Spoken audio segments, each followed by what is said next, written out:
out there. Just kick Michael out of the way.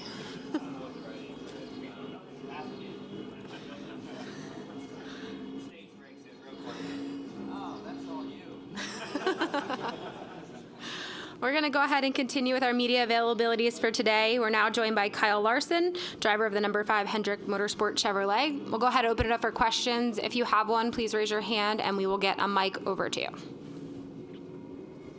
Who would like to start? We'll go with Bob.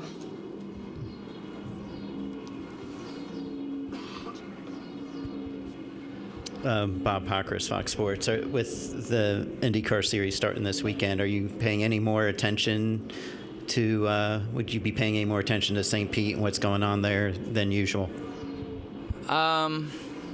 It's hard to. It's really hard to pay attention when a lot of our on-track stuff typically on a normal weekend is the same as them. But, so yeah, I mean, when I look at results and stuff, I don't know how well it translates to if I could look and watch every lap of the race live. So, but yeah, I mean, I think I'll for sure try and pay more attention to what's going on this year with the obvious, Indy 500 coming up. But again, it's difficult to follow along as closely as even a race fan probably can. You have another one? And I just wanted to follow up. You did an IndyCar test here, so when you come back in here, are you thinking NASCAR, or does any of your mind go to that IndyCar test? And just what was that test like for you? No, I mean, driving here today, I didn't think anything. I almost forget that even happened, just because I don't know. I'm not coming here to run an IndyCar right now, so. My mind's just been more about the fall weekend and what I felt then, and then even the NASCAR test that we had here, what I felt then. But it was obviously very cool to run an IndyCar around this joint. It was really fast. It didn't feel way different than the next-gen car here either, so that was good. But you're just going faster, so we'll see. I mean, I haven't been on track since then, so maybe it'll be weird at first, but I doubt it because I race so many different types of cars all the time. We're going to come down to the right here to David. Over here. Hello. David Bernauer, Cronkite News, Arizona PBS. So you touched on this a little bit last week about how although the Chevys have dominated in terms of winning the races, the gap between Chevy, Toyota, and Ford isn't as big as it might seem. What will it take for the Chevys to continue holding that dominance, though, over Ford and Toyota? Yeah, I'm not sure. I think just continuing to evolve and get your setups and stuff better. I'm not a car guy, so I don't really know how much room there is to make the cars and stuff itself better. But there's always stuff to be learned from every event and every wind tunnel test and anything like that. So. Just trying to do a good job with the data that you receive and try to tweak and make things better, just as every team does. We're going to go over here in the back and then over to Brian, Jeff, and Dustin. Hi, Michaela O'Bannon with the Lumberjack. How do you plan on keeping your momentum going following last week's win in Vegas?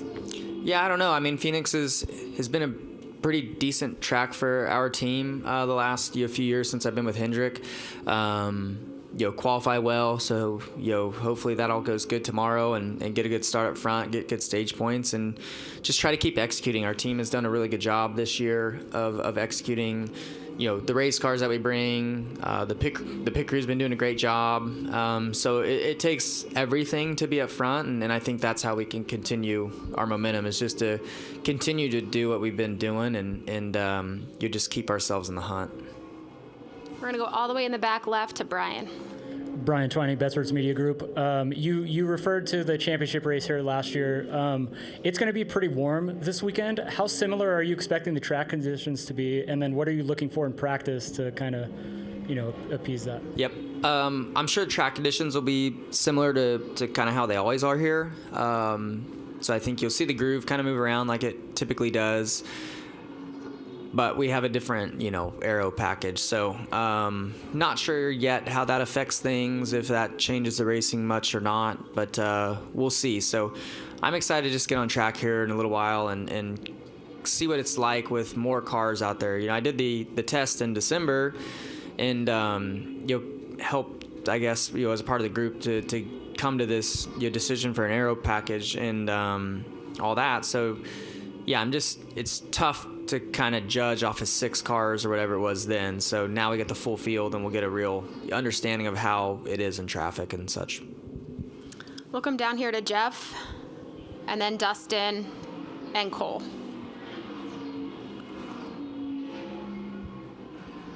The conventional wisdom, was like, oh, whoever is going to come off pit road first, that last pit stop for the championship, it's going to be over. And you had that, and then Blaney tracked you down. So, your car just didn't have the handling in that situation. So from that sense, like looking back, how do you get better? What do you tell your team and your crew chief to make sure that can't happen again? Yeah, I mean, the competitor in me knew that it wasn't going to be easy.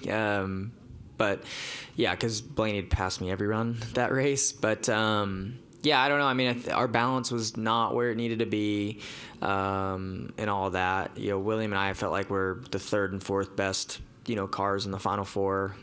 Bell had his misfortune, all that. But yeah, I mean, not getting too into the weeds of the balance of what my car was and what I think the balance of Blaney's was. I don't know. I just feel like we need more grip, I guess. My entry, I remember being a little bit unstable, and that didn't allow me to kind of shape the corner how I needed to. So I was just, a little bit behind, where I needed to be with my angle and speed and all that, in the middle of the corner. So, yeah, I mean, I think I need to be better from entry to center with balance or whatever that may be, and then that'll kind of fix the exit as well. So, I felt like, it was nice to do that test here in December. I mean, Bell was a part of it, Blaney was a part of it, and, everybody's got different things going on at a test, but it was good to, come here quickly after and get to work on things. So we'll see. I mean, I know we've changed a few things from what we were in the fall, and hopefully it'll translate to grip and speed. But we'll see here. We'll see here soon. Thanks.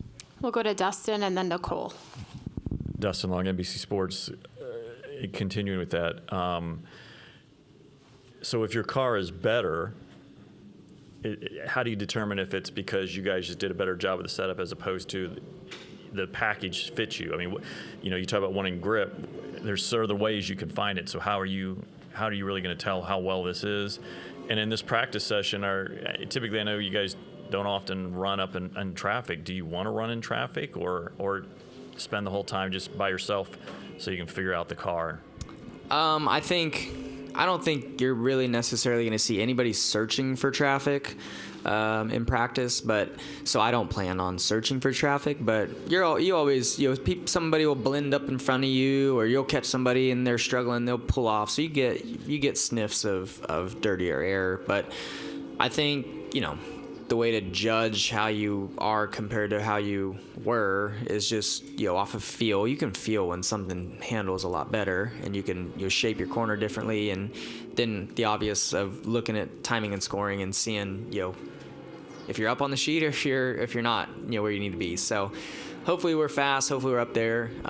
Again, it was hard to kind of tell at the test. We were pretty bad at the test, but I don't think we'll be bad in real life. So yeah, we'll see when we get out there.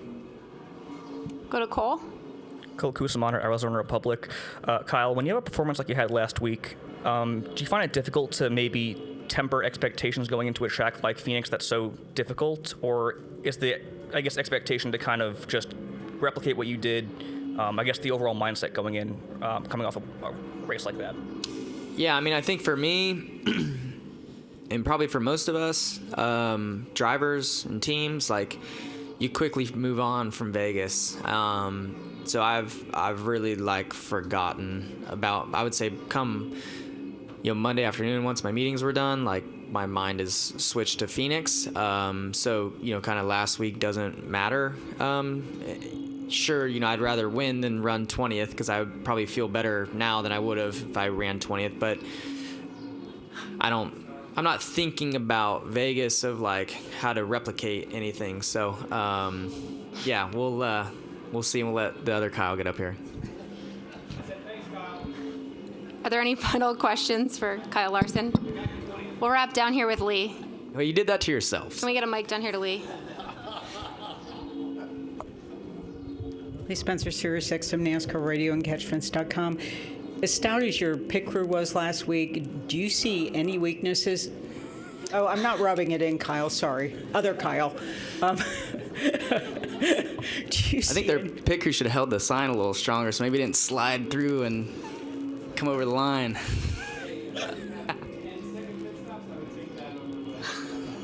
All right. You feel there are any weaknesses right now with your team?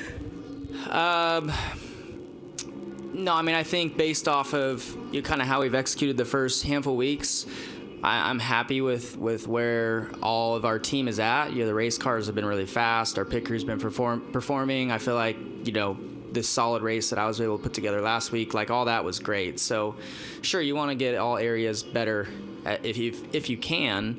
But, I feel like Cliff does a really good job of leading our team and coaching and prepping and all of that. So, I'm not surprised that we're executing well right now, but I just hope we can keep it going. All right, Kyle, thank you for your time. Good luck this weekend.